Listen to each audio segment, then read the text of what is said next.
I exposed my cheating wife, won custody of my daughters, and rebuilt my life from the ground up. My wife called me in a panic that Friday morning asking me to come home. I left the family business my father left to me and my brother and rushed home, sensing something serious. Beth, a stay-at-home mom, never disturbed me at work unless it was urgent. I worried something had happened to one of our teenage daughters at school, perhaps a sports injury, since they were very athletic. My daughters meant the world to me, both growing into beautiful young women like their mother. We ran the largest electrical company in the state. I managed the commercial side, while my brother handled residential. We had tripled our volume each year for the past years, making our mother proud.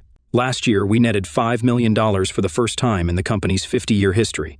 Since our father's pass away, we had turned it into a very successful business, now valued at $20 million. My mother, still the majority shareholder with 52%, made John the president, and my brother and I each owned 24%.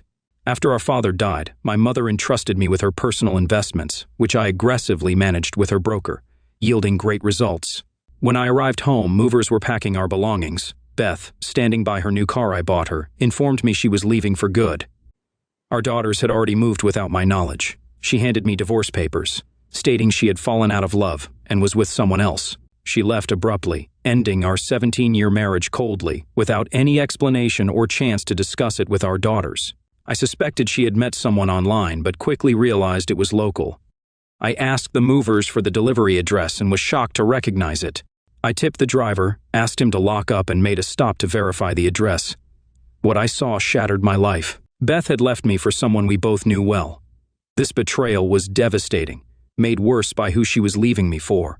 Beth, her brother, and I were inseparable in our youth, though we drifted apart as we grew older. Her brother, now a Marine, remained a good friend, upholding the morals and principles of his upbringing. With my father's business booming, I spent most of my spare time helping out. Sometimes I'd receive stock for upcoming jobs. I asked why he hadn't used his name for the business. He said, "Tate & Sons is overused and often fails. Parrish, your mother's maiden name, adds spirituality." My older brother John, years my senior, often took me along when delivering materials. He got paid, but I used the time to learn. After TH grade, I started an apprenticeship to earn my electrical license while continuing my education online. I graduated high school before finishing my apprenticeship and began a business management degree, which helped expand our business. John learned the business by working every job and picked up some bad habits along the way. I started bidding on small commercial contracts, completing them under budget, and saving customers money. This word-of-mouth growth exceeded our expectations. My father said I was the brain of the company. JN was the brawn, and both were essential for success. At 20, living on my own, JN called me drunk, needing a ride from a wild party. I went to get him and found Beth needing a ride too. Her father was strict, and she feared his reaction if she didn't get home. Beth, now 17 and stunning, had become a beautiful young woman with mesmerizing blue eyes and a captivating smile. I agreed to drive her home. Her father was relieved to see me instead of her date, saying, "You should have told me your date was James." A week later, Beth found me at my father's shop, asking me to take her to her senior prom. I agreed after getting her father's permission. That night we decided to be exclusive, marking the start of our relationship. Now it was ending. 20 minutes later, I arrived at our office, angry and determined.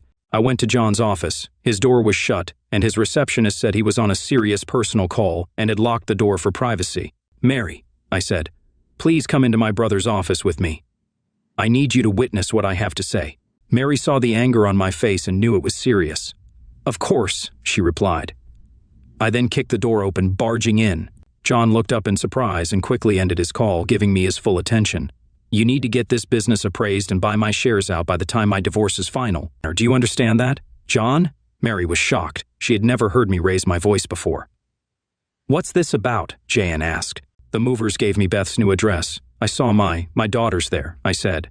"She's staying with me until she finds a place." Jan replied coldly, "That's a lie." I said, "She told me she was moving in with the man she loves and handed me divorce papers." John turned pale, speechless. Mary looked horrified, realizing John had been unfaithful. "How long have you been lovers?" I demanded. "Were those afternoons I covered for you so you could be with her? I should get tested for STDs, given the women you've been with." Jan went even paler. "This isn't the time or place to discuss this," he said quietly. "Screw you. There will never be a right time for this. Go to the bank or put the business up for sale. We're done as partners and brothers." James, there must be another way. We need you, John pleaded. We can talk when you're calmer. In pure anger, I picked up his desk phone and called our mother, putting it on speaker. Mom, I have bad news, I said. Today is my last day. I'm resigning, effective immediately. John needs to buy out my shares. What she said shocked me. You love that business. What happened? Ask John. He's not in his office because his secret lover is moving in today. They're getting married after her divorce. You might want to visit and meet her. I hung up. JN was furious but couldn't speak. He had been bragging about his new love for months at family dinners. Mary, follow me to my office to ensure I don't take anything belonging to the company. I want a signed statement that I turned over all keys and only took personal items. John was visibly angrier as I openly expressed my distrust of him. Before leaving, I said, should I walk out backwards so you can't stab me in the back again? What you and Beth did is worse than if you had just shot me. We walked back to my office where my receptionist was working. Joanne, please come in, witness what's about to happen. Mary will appreciate having another witness, I said. James, what's going on? Joanne asked. I've quit because JN has stolen my wife and children, I replied. I was called home to be served with divorce papers. The movers gave me Beth's new address, which turned out to be John's. Both our long-term executive assistants were shocked. These wonderful ladies had been our support for years, and I deeply respected them. Let's list everything James takes and the keys he gives us, Mary suggested. We'll type it up, witness it, and make 5 copies. Joan and I will each take a copy home for safekeeping. Her suggestion showed their trust in the company president. It made me wonder what else my brother was hiding. It took about an hour to complete. I called security to escort me out and verify what I was taking. I watched as the ladies put the extra copies in their purses. JN had rushed out without saying goodbye, hoping to avoid the drama. Everyone saw the top 2 executive assistants escorting me out with tears in their eyes. I kissed them on the cheek and thanked them for their support. I stepped out, took the single box from the security officer, and left. As soon as I left, everyone wanted to know what happened. The ladies explained what they knew. I opened my trunk, threw the box in, and closed it. On my way through town, I stopped at a real estate office and listed the house. I gave the representative my wife's cell number, saying she would need her signature. I told her my soon-to-be ex would decide the list price. At home, I found only their personal belongings and our daughter's bedroom furniture were taken.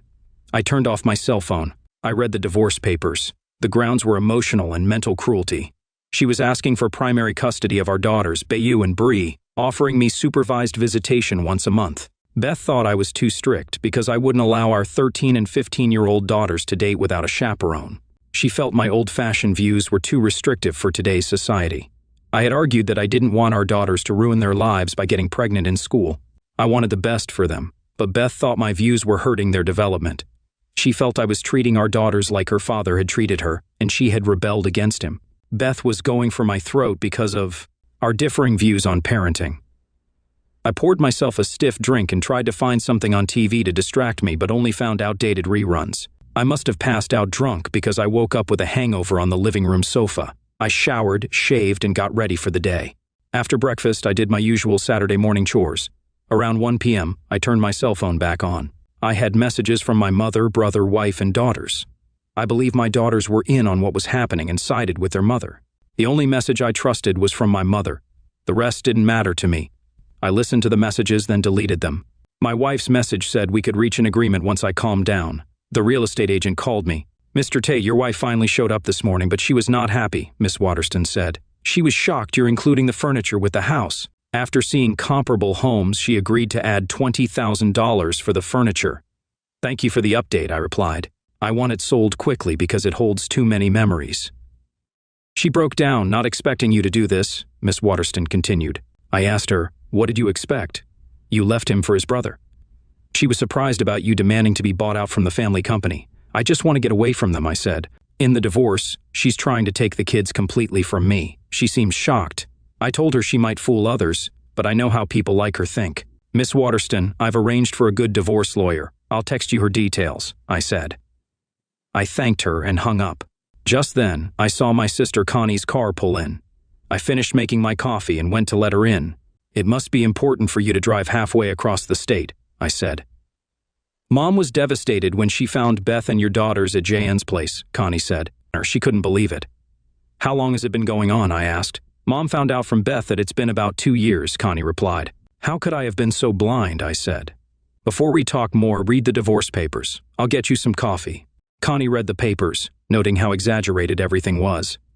Beth wants you out of your daughter's lives, Connie said. Most of her claims are nonsense. Mom doesn't want you leaving the family business, so Mom wants me to accept being John's cuck and cow, I asked, noting Connie's shock. Oh my God, Connie swore, surprising me as she never used foul language. How do I explain this to Mom? Connie asked. She won't understand the full betrayal. Mom might see the infidelity and breakup, but not why I'm leaving the company, I said. I can't stay knowing John turned my wife and children against me just to keep Mom's approval. Your husband makes business deals, he could find a buyer for the company. John has left you no choice. You have to write him out of your life, Connie said. He knew what he was doing, and it was deliberate. Connie called her husband, explaining everything. When she hung up, she said, he'll have a team appraise the company Monday. I need to convince Mom it's the best solution. I pulled out the last 5 years of financial records and handed them to her. Your husband will need these, I said. What about BU and Bree? Connie asked. That's up to Judge Donald McDonald. I wanted Dale Britton, but he's tied up with a big case. Her lawyer is painting an ugly picture, I said. Connie and I talked briefly before she left to speak with our mother. I didn't sleep well that night, missing my wife beside me. I decided to leave town for a few days after meeting the lawyer, needing space to think clearly. Connie called after she and Mom spoke with the pastor. He said, the one who has been injured the most may never get over it. What they did to him was despicable, but common today because love and decency have lost their value. They are just tools to manipulate and control others. Mom was shocked when the pastor said, James isn't the first to be destroyed by family and won't be the last. Mom agreed to sell the business, Connie explained, not because of what John did, but because she knows John would ruin it without you. She wants to know who should take your place. Does she understand I consider John dead to me? I asked. Yes, and why? Connie replied. I had to explain what being a cuck means. Mom swore she'd liquidate Beth if she saw her again. Tell Mom to appoint Carl Robertson as president. He knows everything I do and can prevent John from overriding him. It's essential for getting the best price for the company. Mom needs to demote JN publicly, I said. Should we warn John? Connie asked. No. If Mom can't do it, she should appoint you as CEO until the company is sold. I must stay out of it to avoid it being used against me in divorce court. Connie agreed to check with her husband and later texted, I'm the new CEO. I'll implement your suggestions tomorrow. I was having brunch when Beth called. This time I answered. Can we talk? Beth asked. No. If you or your lover contact me again, I'll file maltreatment charges. Everything will be settled in court, I said. We need to discuss BU and Bree, Beth said. There's no reason for you to leave the family business now. We'll sort this out in court, I said. I'm requesting paternity tests to determine if they are JN's or mine. We all deserve the truth, and I'll never return to anything involving it, Beth gasped. They're yours, and you know it. I thought I had a loving wife until Friday. I was wrong about that, so I must consider I might not be their father either. John could have been deceiving me for years, I said. Beth started crying, but I hung up. I then called my former assistant, Joanne, for advice from her husband, David, who had gone through a tough divorce. David arrived, read the divorce petition, and I explained everything. Let's be clear, David said. You don't know. When the affair started, other than hearsay. Yes, that's true, I said. In court, you'd be justified in requesting paternity tests due to the family situation. The way you found out implies long-term deception. Judge Donald McDonald will need biological proof before making any rulings, David said. Is the judge that strict? I asked. Yes. My divorce took 6 months, but his rulings prioritized our children's needs. It was tough, but ultimately he made the right decision, David explained. I offered David a drink, and we were chatting about his relationship with Joanne when a truck pulled into my driveway. I looked out the window and saw it was my brother, John. That dares to show up here after what he did, I said. I wish I had one of Dad's 22 seconds.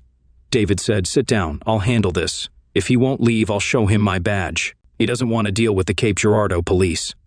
He opened the front door and lowered the screen window so I could hear their conversation. John slammed his truck door and yelled, Where's my stupid brother? I told him we could work it out, but he wouldn't listen. Now he has to, because I need to straighten him out. If he won't listen, I'll shove my fist down his throat. No, David said. Go home and cool down before you do something you'll regret. Screw you. Get out of my way. I left Beth in tears because he's questioning the paternity of daughters. He needs to be straightened out, and I'm the one to do it. So when did the affair start? David asked. Years ago, if it's any of your business, John replied. Interesting, because Beth told your mother yesterday it was years ago, David said, showing his badge. I have to wonder what the truth is, since both of you are making the other look like a liar. After making James an unknowing cuck, you expected him to accept it and carry on as if nothing happened? Was it your plan to break him and make him your submissive? What gives you the right to think your brother should do as you say? John was stunned into silence, revealing they hadn't planned this out. David added, I wonder what the judge will say about this recorded conversation. I suggest you get back in the truck and prepare Beth for the paternity test. Your story lacks credibility, and any further explanations will be seen as more lies. I watched John walk back to his truck, realizing things were not going as planned. David waited until John drove away before coming back inside. What's your lawyer's name? He asked. I'll contact her on Monday and send a copy of this recording. I gave him the details. Why did you bring your police cam? I asked. It's standard in domestic situations, David explained. When Joanne told me why you needed to talk, I knew anything could happen, so I came prepared. Let Joanne know I'm leaving town after seeing the lawyer, I said. It's best I stay away for a while. Is it anything the cops might be called about? David asked. Our older sister is now the CEO of the family company. Tomorrow she'll appoint Carl Robertson as president.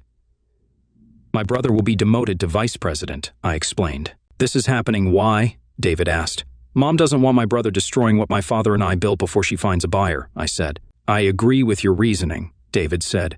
You should be packed to leave right after your lawyer appointment. John will see it as all you're doing. From what I've learned, he's hot-headed and reacts without thinking. He could do anything. After David left, I cleaned up the kitchen and went to Ace Hardware for a new lock set for all the doors. It took 2 hours to install. I was about to change the house security system code when my phone rang. It was Beth's father. What's going on, James? Beth's father asked. My granddaughters have been calling from an unknown number because Beth confiscated their phones and yours is never on. Did you ask Beth why? I asked. She says it's personal and will explain later. Katie and I want answers now. Beth moved out on Friday, I said. She called me home as the movers finished and served me divorce papers. She said she's in love with another man and that his name doesn't matter. Are you serious? He asked quietly. Yes. The movers gave me her new address because Beth wouldn't. She moved in with my older brother. They've been in a relationship for 2 to 5 years, depending on who you ask. She doesn't want me to have any contact with BU and Bree and is asking for 1 hour a month supervised visits. Why would she do that? You've been a great father. She probably doubts I'm their biological father. My lawyer will request DNA tests to confirm. Also, I'm no longer involved in the family business. It sounds like she knows who their real father is. What should I tell my granddaughters? Tell them the truth, which they haven't been getting from their mother. After we said goodbye, I reset all the codes. Then I went to Golden Corral for a bite. I had just left the lawyer's office at 11 a.m. She agreed it was a mess, but thought the video David sent would undermine the plaintiff's credibility. She believed their stupidity had put me in the driver's seat. I had canceled all of Beth's debit and credit cards and removed her from all bank accounts. My next stop was the real estate office to give them the new house key and access code. Then I hit the road south. About an hour later, Joanne called. Just checking you're on the road, she said. Connie just walked in to meet Carl Robertson. I left about an hour ago after dropping off the keys, I said, heading south with no particular destination. We'll call to update you, Joanne said. Text me first so I can pull over, I replied. I stopped at a rest area and finally let my emotions out. After a while, a police cruiser pulled in. The officer got out and approached me. I saw you pull in 2 hours ago and got concerned, he said. I've been through a lot emotionally and decided not to drive, I explained, going through a divorce. He asked with a knowing smile, Yes, how did you guess? The road south with no destination is a common choice, he said, handing me a cold soda from his cooler. We chatted until a text message came in. Need privacy, he asked. No, you might find this interesting, I said, putting the call on speaker. How did it go, Joanne? Carl accepted the president position temporarily, knowing it was your suggestion, Joanne said. He and Connie informed John of his removal. John didn't take it well and refused the vice president position. Carl told him, I guess you've decided to quit. Let me call security to escort you out. John cursed and blamed you for everything. So my brother is unemployed like me, I said. That must hurt his pride. Off the record, James, I think that was Connie and your mother's plan all along, Joanne said. Expect a call from Connie shortly. The police officer saw me smile as I began to explain my wife of 17 years left me for my brother last Friday. I resigned as vice president from the family business and demanded they buy out my shares. They didn't see it coming. I had just finished explaining when Connie called, so I put her on speaker. "When can you get back here?" Connie asked. "Why? It sounds like you have everything under control," I said. "Carl is perfect for the job. My husband lined up financing so you can buy John's shares. Mom wants him out. He'll use a business loan for it. Carl agreed to be vice president if you return as president." "Fine. I'll meet you at Mom's around 6 tonight," I said. "Tell Joanne to order new office furniture and repaint the offices. If she gets it right, I'll give her a 10% raise." We said goodbye, and I smiled. "What's the name of your company?" the officer asked. "Parish Electrical. We're in about a third of the state and always expanding." "Your logo is 'No job is too big or too small,'" he said. "That's right. It was my dad's favorite saying," I replied. We talked for a bit more. He gave me his business card and directions to reverse my rot. I appreciated his kindness as he followed me out. Back in town, I noted his card's details before heading to my parents' place. Around, my mother met me at the door, and we shared a quiet moment. Connie was at the airport, picking up her husband. Mom and I chatted until my phone rang. It was Beth's father. "Hi, Dad, what's up?" I answered. "Have you heard rumors about your brother in the workyards?" he asked. "Let me step out before I answer," I said. "Yes, but I've seen no proof. Why?" "He has illegal videos on his home computer. Bayou and Bree found them and called us. They're scared to be near him. We picked them up from school, but I don't know what to do." "Call Joe, explain, and say you're giving the kids sanctuary. Use a throwaway phone to avoid detection," I advised. "Why call Joanne?" he asked. "Her husband's a cop. He'll handle it," I said. "Thanks for helping. My daughters, text me your number."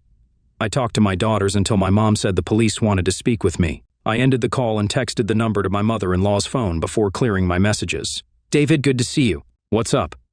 "Your daughters are missing, and your phone was busy. Beth filed a kidnapping complaint against you." I looked at my concerned mother. "When did they disappear?" I asked. "After school at 2:30, David said.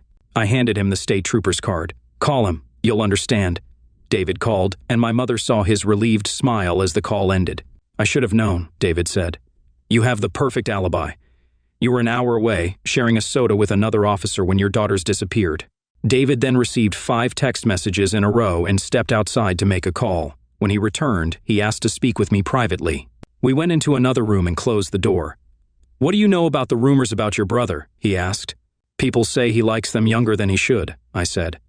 "I always kept my girlfriends away from him because I had suspicions." "Why?" "Your daughters found something disturbing on his computer.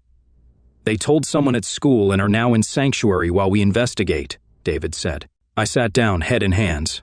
When I reconnected with Beth at 17, she ran with a wild crowd. I picked up my drunk brother that night, and she asked for a ride home. I wonder if John was her date. "I wish you could prove that," David whispered. "Tell your daughter's protectors we won't charge them. I need a few days to resolve this. Your mistake was giving them my wife's number." "It's Beth's parents." "I had no clue," I said, "but I told them to use a disposable phone." David laughed. "Be thankful for carrying in-laws. I'll get a warrant for your brother's computer and might need your daughters to testify." We returned to the living room, and I escorted the officers to the door. Just as I opened it, Beth walked in. "Are you arresting James for kidnapping?" she asked. "No," David said. "He has an alibi. He was with a police officer when your kids disappeared." Beth's face turned white. "Maybe the girls ran away because they don't want to live with you," I said. "David, should I go home in case they show up?" "Smart idea. They can decide where they want to live," David said with a grin. "Call me if they show up." After the officer left, I turned to Beth. "Was my brother your date the night I gave you a ride home when he was drunk?" Her expression confirmed it. "I guess I know how long you've been with him." My mother, furious, yelled, "James, throw her out now! If I see her again, I'll use one of my husband's rifles." "Run, Beth," I said. "She might shoot you now." Beth fled in fear. I couldn't help but laugh. "Well played, Mom," I said. She believed it. "I meant it," she replied. I called Beth's father. "Can you bring Mom and the kids to my mother's for dinner?" "Are you serious?" He asked. "We're celebrating my daughter's return. No more problems with Beth or the police." "We're on our way," he said. "Mom, the girls need to stay here until I can get furniture. Is that okay?" "Why don't you all move here until the divorce is final?" Mom suggested. "I'll take them shopping for new clothes tomorrow." "Sounds good to me," I said. "Make sure they get new cell phones." Beth took theirs to prevent contact with me. Mom informed the kitchen staff about the extra dinner guests. I brought in my suitcases and suits. Mom showed me my room. Beth was not happy. She was worried sick about her daughters and was sure James had taken them. She was proven wrong, and her true relationship with John was exposed. John had taken her pureness before she reconnected with James. After their second daughter was born, John decided he had to reclaim Beth. She resisted for a long time. One Wednesday afternoon, while James was on a business trip, JN showed up at their house. He took her in his arms, kissed her, and soon they were having lovemaking. John declared loudly that he was claiming Beth as his woman. She allowed him to take her 3 times that afternoon, engaging in raw, animalistic lovemaking. Afterwards, John whispered to her that he had always loved her and felt complete only with her. That night, she found him unclothed in her bed, and they made love until they fell asleep. Thursday, after sending the girls to school, they had lovemaking all day. On Friday, JN came back and reinforced his claim over her. She admitted she was owned by him and showed her submission by giving him a head before James came home and kissed her deeply. Beth believed she would have gotten pregnant by John if she hadn't had her tubes tied 6 months ago. After almost being caught by her eldest daughter, John decided they should move in together. They thought James would accept their relationship after some time, but he didn't. Instead, he caused a storm, resigning from his job and questioning the paternity of his daughters. John returned home one afternoon to tell Beth he had been pushed out of the company by their new CEO, his sister. They realized they had unintentionally destroyed James's life. Now they faced the consequences of their actions, including societal judgment, branding James a cuck. Even Beth's parents were ignoring her calls and texts. She needed to bridge the gap with James and start talking. She called him to ask if he had heard anything about their daughters. James answered on the 3rd ring. "James, have you heard anything about the kids?" she asked. "No, but I don't think you need to worry," he said. "Why do you feel that way?" she asked. "Because if they are as lucky as you, they'll be picked up by a man like John, who will train them to be eager and willing just like he did to you." Beth ended the call and sat crying in her car. James had cruelly pointed out how people probably viewed her relationship with JN. He had always feared his daughters would become easy and saw John as someone who always had a woman. In James's eyes, JN had just moved the biggest one ever into his home. Beth felt ashamed, used, and owned in a way she had never experienced before. She realized how different James and JN were. James wanted her to be a better person, filled with love and quality. John wanted a classy woman who would fulfill his desires. She had abandoned her morals and principles, and now everyone knew it. At my mother's place, we celebrated with my daughters. Beth's parents and I shared hugs, relieved after 4 trying days. The girls were delighted to see Aunt Connie and Uncle Tom. During the meal, we discussed our temporary plans until the divorce was finalized, which the girls were happy about. We decided to leave business matters for the next day. Beth's father and I took a walk to talk privately. "James, how long has my daughter's relationship with your brother been going on?" he asked. "Since the first time I brought her home from a wild party my brother was attending." Beth admitted that John was her date that night, I said. His eyes teared up. "Then why did Beth start chasing you?"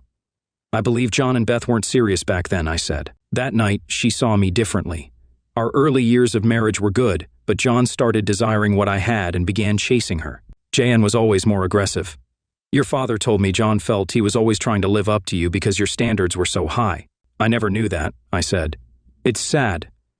John dragged Beth down with him. "The police will seize his computer this week. If they find what we suspect, Beth will get supervised visitation of her daughters." "She deserves it," Beth's dad said. "Some people have to learn the hard way." I arrived late to the office Tuesday morning, enjoying reconnecting with my daughters. My mother was thrilled to have a girls' day out with her granddaughters. At the office, employees lined up clapping. Carl Robertson, Mary, and Joan all shook my hand. I told Carl we'd redo his office after finishing the president's office. The newspaper announced my appointment as president and Carl's promotion to vice president, noting John Tate was no longer with the company. The phone started ringing with new business opportunities, most because John was no longer involved. It made me wonder how much business he had cost us over the years. I left the office to pick up the rest of my clothes from my former home, knowing Mom and the girls were still shopping. While loading my car, John attacked me from behind. The last time we fought, he had stricken me badly. I grabbed a tire iron and struck his leg, making him release me. A neighbor called the cops, who broke up the fight and arrested John for being the aggressor and drinking. I collapsed and woke up in the hospital with cracked ribs, internal bleeding, and bruises all over my body. My mother said I looked like a character from Soylent Green. John was charged with aggravated assault. My daughters were emotionally upset by my condition and what had happened. "Bayu and Bree, what happened to me was because your mother and uncle acted on their emotions without thinking," I said. "People like that lose their ability to see things clearly, making their situations worse. I'll recover, but they may not. The girls and my mother stayed with me until I fell asleep. The next morning, Connie, Mom, and Tom visited to get the loan.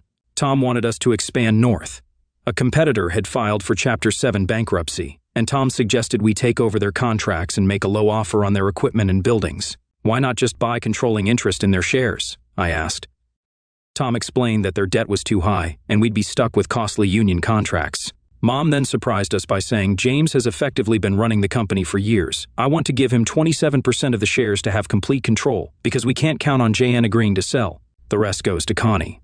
Thanks to James's investment skills, I have enough to live comfortably. Does anyone object? She asked. I do, I said. I'll agree if Tom becomes our CFO. He may take a pay cut, but that's the sacrifice. Connie teared up because our father had never accepted Tom. My offer meant everything to her. I'll even cover your moving costs and house purchase if you say yes. Tom, flabbergasted, shook my hand and said, I'd be honored.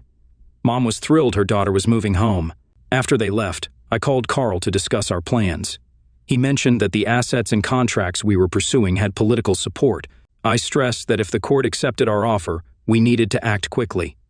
I was released from the hospital on Friday. Mom picked me up and drove me to my house to pack. Connie would arrive the next morning to house hunt. My body was healing, and my lawyer had secured restraining orders against Beth and John. Beth's parents had visited 3 times. It's been a quiet few days, Mom said. It gave the girls time to adjust. I've had to explain the consequences of people's choices. How are my daughters emotionally? I asked. They're handling it better than I would have, she said, but they need some private time with you. They have the whole weekend with me if needed, I said. I'll stop by the motor vehicle office for Bree's learner permit materials. Tom has given notice and completed the company's valuation. Connie will bring the report. His firm offered him a huge raise to stay, but he turned it down, saying his sign-on bonus was a new house. Tom has the knowledge we need for this growth, I said. Bringing him into the family business is overdue. Why wasn't it done before? Mom asked. The president wouldn't approve it, I said. When we arrived at my house, I thanked her and went inside. I found a letter from Beth in the mail and threw it away. It was too little, too late. How can someone be sorry for deliberate actions? I called a cleaning service to remove the food, clean the place, and shut off the water and equipment. I gave them the alarm code and said I'd drop off a key in 2 hours. It took about an hour to pack my clothes and personal items. Before leaving, I shaved, leaving a mustache and goatee for a new look. David called to inform me that John's place had been raided and his computer seized. John's lawyer was negotiating a plea deal. My daughters were already back from school at Mom's. They helped me move and unpack my clothes. Afterward, we laid on the bed and had a long chat. The topic of lovemaking came up. When you have loving just for lovemaking, it's to satisfy animalistic needs, I explained. Making love is about putting the other person first, strengthening the bond. What brought Uncle Jane and Mom together, Bu asked. Was it love or just physical attraction? Your uncle wanted what I had, I said. He let his desire grow until he acted on it. At first, your mother may have been overwhelmed, but she became attracted to its raw intensity. Each encounter reminded them of that first day, pulling them together. Eventually, their desire led to a long-term relationship built on lies and deceit. I worried I made it sound complicated, but Bree surprised me by saying, basically, they went for what the other was offering without enough morals to walk away. What do you mean? Bu asked. My red dress that you want so much, Bree said. I taunt you with it because I know you want it. That's what Mom and Uncle John did with their physical appearances. Bree left the room and returned with the red dress Bu wanted, handing it to her sister. She said, what I did was wrong, like them, but to a lesser degree. I'm sorry, sis, the dress is yours. I got up, opened the dresser top drawer, grabbed the booklet and tossed it to Bree, saying, start studying. You can get your learner's permit in months. Bree squealed with delight. Thank you, Daddy. My daughters were growing up and had learned an important life lesson. I was very proud of them. Mom asked what they wanted for supper, and they chose mac and cheese. We had a delightful meal with pork chops and baked beans. After supper, still weak and recovering, I went to bed early. Around midnight, Bu crawled into bed with me. As I cuddled her, I couldn't help thinking that Beth would have twisted this innocent moment into something inappropriate. Connie brought me a proposal for the bankruptcy court that needed my signature. If approved, we'd double our size. Carl and I reviewed and signed it. On Monday, Joanne sent it to the state capitol by courier. I informed Joanne she'd now earn annually, effective immediately. Later, Joanne closed my office door for a private conversation. David wants you to know what's going on, she said. You have my attention, I replied. The images on your brother's computer are of unlocal girls, Joanne explained. David suspects it's a trophy list of girls John took advantage of. including Beth. This can be used in your divorce to question his motives for wanting Beth to move in, implying he sought access to your daughters. I'm not surprised, I said. Workers had mentioned John's pictures of conquests. John was 23 when he was with Beth at 17, legally statutory assault. This pattern will help in my divorce, but we need to figure out how to use it. David will prepare an internal report, Joanne said. It will be up to the district attorney to decide on the charges. David will bring a copy home for you. Sounds good. Tell David I owe him one, I said. David was overwhelmed by your generosity, Joanne said. Mary has also been rewarded with a promotion to junior management. Connie's husband is joining as CFO. We need to find a qualified assistant within our staff. Once we pick her, we'll discuss her new responsibilities and use John's former office furniture for her setup. Why, we might double our size soon and go statewide. There will be days when management is tied up or out of the office, I explained. You and Mary, as executive assistants, will make decisions on our behalf, once fully trained, so we need to ensure we can trust the new assistant like you trust us, she said. Any issues with Mary and the new assistant will be your responsibility. If you need advice, you can always ask me, I said. Joanne left with a proud look. When I left for the day, Mary and Joanne were deep in discussion. Carl told me the new structure is brilliant. We're planning for the new openings. If our offer is accepted, Human Resources is compiling a list for relocation and promotion. Good thing I included a 30-day notice before acceptance to prepare, I said. Connie's husband Tom is joining as CFO. Without his financing arrangements, we couldn't have done this. John will be contacted about buying out his shares this week. Anything happening on the divorce end? Carl asked. We have a court hearing this week for the blood tests, I said. We were the last case called before Judge Donald McDonald that Friday. Contrary to his reputation, the judge was not a tall or broad man. He was about 5 feet 10 inches and 180 lbs, appearing to be in his late 50s. My lawyer explained the relationship between Beth, John, and me, detailing how Beth and I had reconnected and how I discovered her affair with my brother. She presented an affidavit from my mother, stating Beth admitted the affair had been ongoing for 2 years, and played a video recording from David, which caught the judge's interest. I explained what happened the day Beth accused me of kidnapping my children, and the judge looked increasingly concerned. Beth's lawyer tried to counter our claims, but struggled. The judge finally spoke. There's enough evidence to suggest an ongoing affair between Beth and John Tate, implying one brother may have tried to pass off his parentage on the other. A DNA test is the only way to determine the children's true parentage. The judge continued, John Tate's disclosures to the cop and his response are crucial. The divorce will be granted to James Tate on the grounds of infidelity. Beth was devastated, and John glared at me in rage. The judge implied they had been manipulating me for years. As we were leaving, I noticed Beth's parents and her older brother preparing to exit the courtroom, looking pained. When Beth approached them, they turned their backs on her, signifying that she was now shunned by them due to their religious views. I approached Beth with my lawyer. Beth, you must be proud. You've destroyed 2 families in less than a month. Bayo and Bree are doing well. As we left, Beth started to cry. Outside, her family waited for me. Mom, Dad, do you want the girls for the weekend? I asked. Mom hugged me, saying, we'd love to.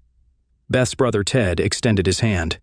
Good to see you, old friend. If my daughters don't tire you out tomorrow, I said, let's go out for a late supper and a few beers. I'm coming home for good, Ted said. 20 years is enough. I'm here to house hunt and find a job.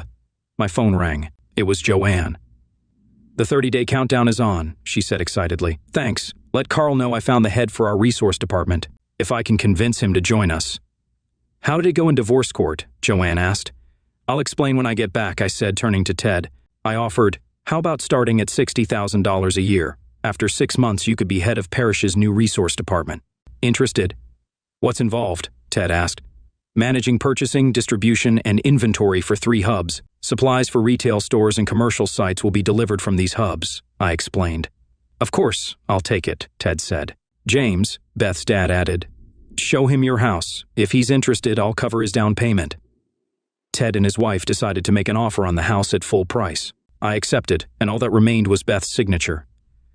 Ted was amazed at how easily they could start over. I stopped at a wine shop and picked up 2 bottles of wine, cheese, and crackers before heading back to the office. The upper management team had a small celebration before calling it a night. My daughters called to ask if they could go with their grandparents for the weekend. I pretended to be surprised but said, go ahead and have fun. When I returned to my mother's, I told her about my day. Ted is getting a great deal on the house. The items you're including are worth more than they're paying. Ted's family will be well set up. No matter what Beth did, Ted will be diligent. You always take the high road, Mom said. Your father would be proud, just as I am. Thank you, Mom. It means a lot, especially since I'm still hurting because I still love her, I said. By the way, John sold his shares to me for $1 million through my lawyer, so I guess I'm staying on the board.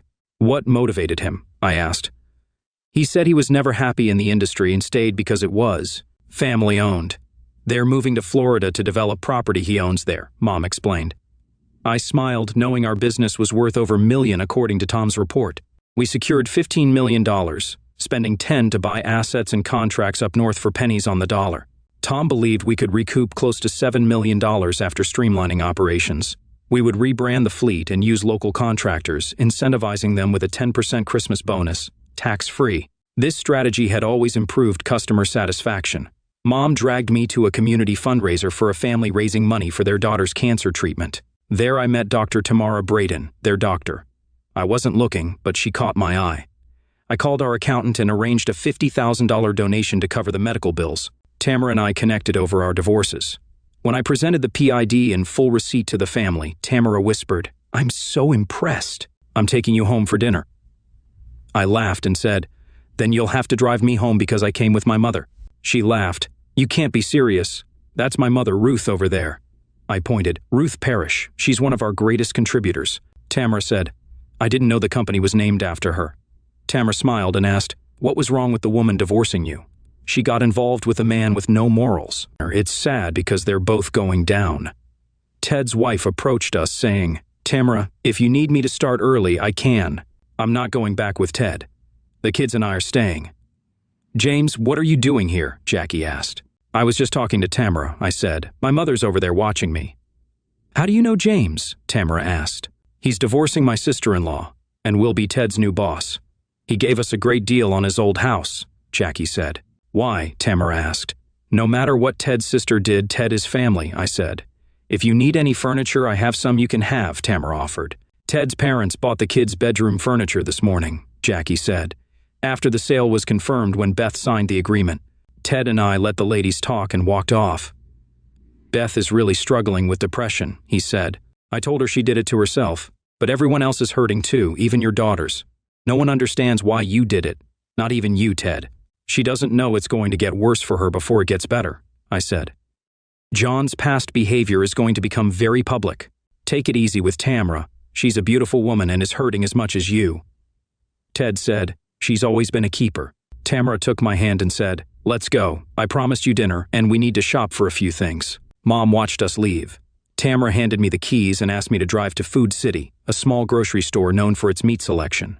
She offered to let me wait, but I went in with her. "What's on the menu?" I asked. "Steak, salad, and dessert if you have." "Room," Tamara said. "Sounds good," I replied. "Let's get a couple of bottles of red wine to go with it." It was after midnight when I got home. Tamara and I had a wonderful evening and planned to meet again the following Saturday. I had the best night's sleep since Beth left. Mom dragged me to church on Sunday. Connie found and put an offer on a house. I told her to submit the purchase agreement to accounting for the check. The girls met their mother for lunch at the mall and later told me it didn't go well. They revealed I had met someone and hoped she would help me heal. They also told Beth what they found on John's computer. The first time she heard about it, Beth was devastated, knowing she lost the chance for sole custody of our daughters. The girls believed she was depressed. Meanwhile, the district attorney laid multiple charges of statutory assault against John. He informed the parents of John's previous sufferers that John had moved in a woman with 2 minor daughters. Most agreed to press charges to protect those girls. John was arrested the next day at home in front of Beth. She realized she would never get custody of her children. What her divorce lawyer wrote in the original petition was coming true for her, not James. 2 months after meeting Tamara, JN was out on bail. Beth and I finalized the divorce, with her receiving $4 million. She got no shares. DNA tests confirmed BU and Bree were my biological daughters. I got sole custody, and Beth had liberal visitation rights as long as it wasn't in John's presence. During mediation, I pointed out John might have wanted her to move in to access my daughters. Hearing this broke Beth. The money I gave her would allow for a quality life if invested properly. I provided her with names of 2 investment advisors. When the divorce was finalized, Connie and Tom moved back with their 5 kids. Mom was delighted to get to know them. She said her life was filled with more love than she had lost, and I saw the truth in that. Connie remained CEO. John's reputation was destroyed, and even his lifelong friends turned against him. His legal bills were mounting. My daughters believed their mother would dump him once the divorce was final. They were concerned about her depression. The takeover was progressing well. We caught up on the contracts delayed by bankruptcy and were ahead of schedule. Most contracts would end up costing less than agreed. We decided to rebate after the final payment was received. We cut labor costs by. I flew out to see the changes and new buildings we acquired. Excess properties were put up for sale at appraised value. Human Resources worked with former employees, and over half became contractors at our new retail locations. We gave them interest-free loans to buy trucks and equipment from us at wholesale prices, along with a QuickBooks accounting program. Ted's first major purchase cut our costs per item by due to increased volume and skilled negotiations. He reorganized our approach, significantly reducing handling costs, proving he was the right choice. Ted and Jackie loved their new home and were slowly personalizing it. Upper management was thrilled because write-offs and losses were cut by. We suspected those in power wanted the bankruptcy handled quietly to hide certain things, and we were the only offer. Tom hired his old firm to appraise our value. Due to our growth, Mom and I were preparing for a barbecue at her place, where Tamara would meet everyone for the first time. I picked up Tamara early so she could meet my daughters before the crowd arrived. Tamara looked stunning in a white dress with monarch butterfly embroidery. We shared a few kisses before heading out. We arrived at Mom's holding hands, and Bayu and Bree came over. Sensing my nervousness, Tamara said, "Relax." After introductions, Bayu said, "If you're my dad's girlfriend, he picked a good one." Tamara admitted she was as nervous as I was. The party was a success, and Tamara fit in quickly with my family. Ted, noticing, said, "Looks like you two are falling in love." He suggested we go dancing at Bias later, and I agreed. David informed me that the DA thought John would get at least 7 years due to the number of parents standing against him. "Joanne thinks Tamara is great for you, but worries you'll mess it up," David said. I joked, "Why do women always think it's the man's fault?" Tamara and I watched the swimmers by the pool, and she noticed my discomfort with my daughter's swimsuits. "You're old-fashioned," she said. "Was your father like that?" "Yes," I replied. "He wanted us to be our best and believed actions spoke louder than words. Sadly, that's what drove Beth away." "If my first husband was like you, we'd still be married," Tamara said, and we shared a kiss. Bree teased, "Cool it, Dad. She's not our new mom yet." I ran into the pool to play with my daughters, and Tamara watched us. Later, the girls took pictures and sent them to their mother, showing it was serious. The food was excellent, and I thanked the kitchen staff. Tamara and I were inseparable. We met Ted and Jackie at an Irish restaurant, danced until closing, and I walked Tamara to her door. The next day, we shopped before joining my family for dinner. Bu texted, "Where are you? We're waiting." Tamara and I arrived, and Bu said, "You got some explaining to do, Dad." I grinned, which caught my sister and mother's attention. I asked for champagne and glasses for everyone. Tamara had her hands behind her back, and my mother smiled, realizing what was happening. I announced, "Tamara and I got engaged this afternoon." The room erupted in joy. Bree sent a video to her mom, who later took an overdose of sleeping pills and never woke up. John and Beth blamed each other for their problems, realizing their relationship was based on lust, not love. Everyone took her self-destruction hard. At Beth's grave, Jan said, "I'm sorry for everything." I replied, "I don't believe you," and walked away. That night, John drank most of a bottle of Jack, then used his first weapon to end his life, leaving a note saying, "I'm sorry." A week before Labor Day, Carl, Tom, Mary, Joanne, and Lucy came in with cake and champagne. "What's the celebration for?" I asked. "We paid off the loan in full," Tom said. "We're debt-free, thank God," I said. "I never want another 6 months like the last." "It wasn't all bad," Tom said. "I'm looking forward to being your best man in 8 days, but I never want to hear you say, 'We had to get married.'" Everyone laughed, knowing tomorrow was 2 months along.